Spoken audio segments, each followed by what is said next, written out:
we're ready for Jordan, should we say? We think last time we're here, we managed to win. Yeah, it does bring back good memories. We're ready for the fight, so we'll see. That would be a huge achievement for us this weekend. Dawn breaks over the Dead Sea, the sun rising slowly to welcome a new day.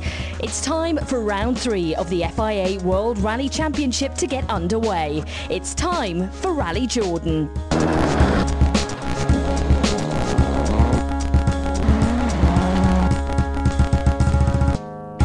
Ford Abu Dhabi World Rally team are rallying below sea level this weekend, and the challenge is immense, with desert conditions and high temperatures making this event unique on the championship calendar. Day 1 consists of 7 stages, which visit some historical places with biblical references. The baptism site and Mount Nebo, where Prophet Moses is said to have looked out across the Promised Land. There will be plenty of looking out this weekend by the hundreds of fans, but their sights will be on the rally cars that are flying through the rocky terrain. Road sweeping would be difficult here, and no driver was keen to be first on the road on the second day, but the team had a bold strategy.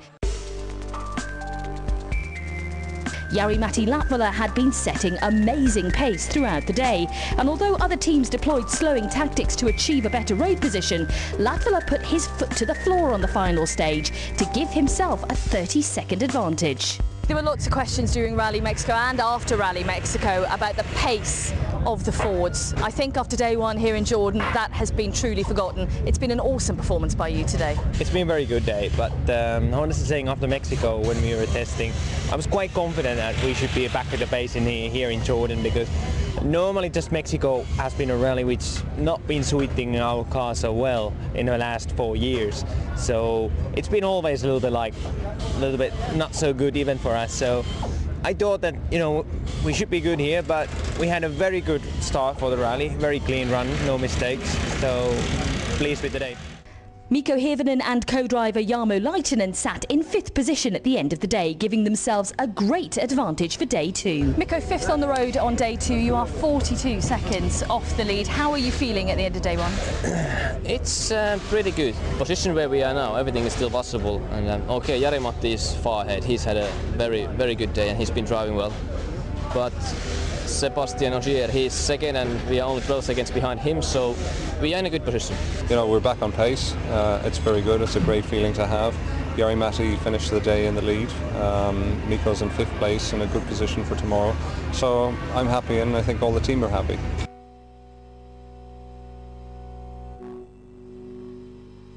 It's Good Friday. Easter weekend begins around the world, and here in Jordan too.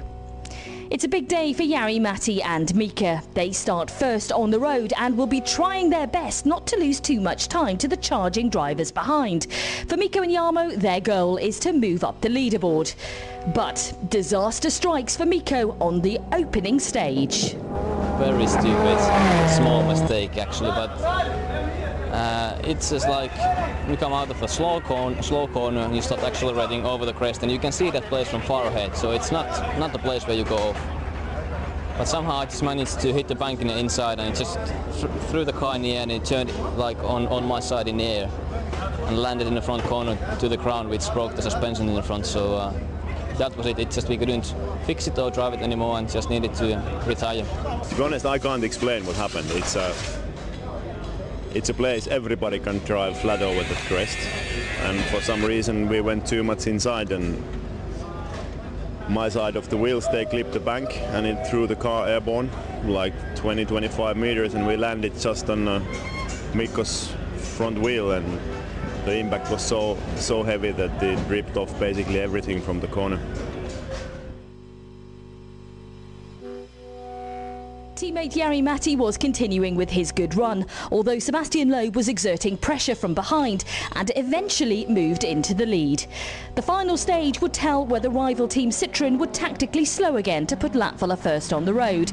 They didn't. Instead, they made a mistake, which saw Sebastian Ogier move in front of Latvala, which dropped him to 3rd, ultimately giving Jari-Matti a better road position for the final day. Obviously, we are a good position for tomorrow. We are not leading the rally anymore, but 3rd position for the last day is a good. It's 27-28 seconds. And if everything clicks together, we have chance to catch Loeb. But he's the best man in the world, being first car of the road, so everything really needs to click together. If I can get the good feeling in the morning, and I just get the good flow like on, already in the first day, Thursday, then it's at least we can give the pressure, and will be interesting day coming up. He might have a chance, but okay, everything needs to go 100%, but it also puts more pressure on Seb. He can't take it too relaxed tomorrow, so... It's a possibility. It's a tall order. But if you look at the way that Jari went running from third position on day one, then it's possible to make, you know, a big, at least put a lot of pressure on Sebastian. So we'll definitely be doing that. Yeah, I mean, he's got to do it, and we've got to let Jari-Matti off the leash tomorrow and see what he can do. He's in third place, but 27 seconds behind, 2 cars in front. Who knows what he can do, but it's not going to be easy, that's for sure. Another long day had passed. Many competing crews had retired from the challenge of Jordan, and most were suffering the effects of the high temperatures. The team's data analyst Michael Croft-White explains to us how the heat can affect man and machine. It's quite a challenge. I mean, temperatures in the cars can get sort of up into the high 50 degrees, and at that level you're struggling. You sweat a lot, you lose a lot of fluids, and it becomes very hard to actually concentrate on what you're doing, particularly with the Jordan River stage, where they're actually having to work for, well, pretty much the longest stage they're going to have all season. But it's not just about the crews, we also have issues with the car, and we have to be prepared for. Extreme temperatures can affect how the engine's cooled and various other factors, so it is a big challenge, and it's one we certainly can't afford to ignore.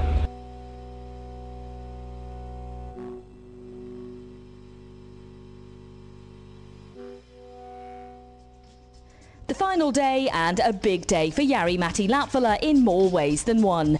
Not only would he be challenging a 6-time world champion for victory, it was also his 25th birthday. Drama kicked off before the very first stage got underway, with tactics being deployed by rival Citroën to alter the driver's start order. Ford responded with a strategy of their own, but rival and leader Loeb was now second on the road and did not face the disadvantage of sweeping it clear as Latvala had yesterday. Jari-Matti and Mika fought valiantly, keeping pressure on leader Loeb, but it wasn't enough, and after a hard-fought event they took away a strong second position overall, and now move into second in the Drivers' Championship. What went on this morning? It was like a big game of chess. Did that distract you at all from the job in hand? No, not really, no. We spoke with Mika in the car that we need to concentrate just for the driving and not let it go in our heads, and that's what we did. But honestly saying, Sebastian was really pushing hard, and I couldn't match the speed of his. I was not so far away. It was only a little bit slower, but that was too much. 3 consistent rallies on the trot now. When you look back to last year, this is such a different year for you. It's completely different. It's a big difference, and I'm very happy how it has started, and I think so this will boost my self-confidence, and let's keep going this way. It's good for the team, good for me. The one thing I'm really pleased about is to be back, really setting fastest times, being on the pace compared to where we were in Mexico. So that's a great boost for the team. And another great boost as well is obviously Jari-Matti's performance, because I think everybody knows the sort of pressure he's been under, even on this event, to still get to the end in a very strong position. And that he's done exceptionally well. Yeah, it's been a really good rally for us, I mean for Jari-Matti and myself. Okay, Mikko had a problem yesterday, and he had to retire yesterday. Luckily, we were close enough to challenge Loeb today, so okay, we still could have won this rally, but we are very pleased to be second as well. Yesterday, when we spoke about unleashing Jari-Matti, it was something we wanted to do this morning, and that's what we had planned all along. Unfortunately, there were some tactics, and winning for us is important, not winning at all costs, because integrity is important to us as well. And you know, tactics have the potential to destroy the sport, so we just need to keep an eye on that in the future.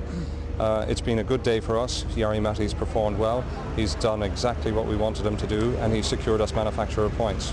Turkey's coming up very soon, and that's a very important event for us too, because we've such a strong business with our partners, the Koç Group with Ford Otosan in Turkey, and we intend to be there in strength, and we hope we will win there for all our fans in Turkey. The team will return at the next event in Turkey, ready to fight back. The challenge of Jordan may be over, but for the 2010 World Rally Championship, the real battle is only just beginning.